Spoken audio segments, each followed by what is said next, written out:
ग बाळ माझे, सतत विचार करतेस. मन कसं शांत ठेवू, कशाने शांत राहील, हे काय वही पेन घेऊनच बसले मी. प्रत्येक गोष्टीचं उत्तर ना लगेच शोधायला जात नको जाऊस. म्हणजे काही झालं की असंच का बोलली असेल, मी तर काही केलंही नव्हतं. सोड ग. कधी कधी ना वेळेवर सोडून देत जा, आपोआप गोष्टी सॉर्ट होतात ग.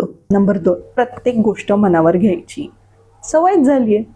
आता मला सांग, दिवसभरात कितीतरी गोष्टी घडतात.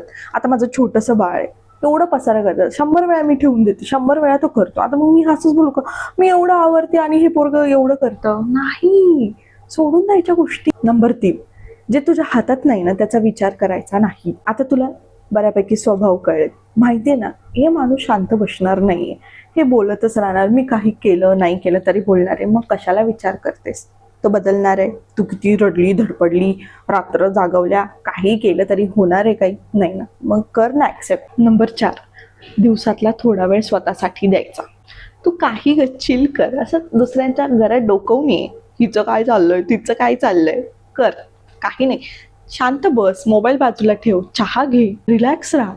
असं प्रत्येक वेळेस असं टांगती तलवार डोक्यावर ठेवल्यासारखं नाही वागायचं. रिलॅक्स मोडमध्ये पण जायचं कधी कधी. नंबर 5, स्वतःशी प्रेमानं बोला. इतरांशी बळच का होईना प्रेमानं बोलावं लागतं ना. बोलतेस आणि थोडे दिवस थांबले असतात. आपण हे करूयात, आपण ते करूयात बोलतेस ना, मग स्वतःशी बोलायचं.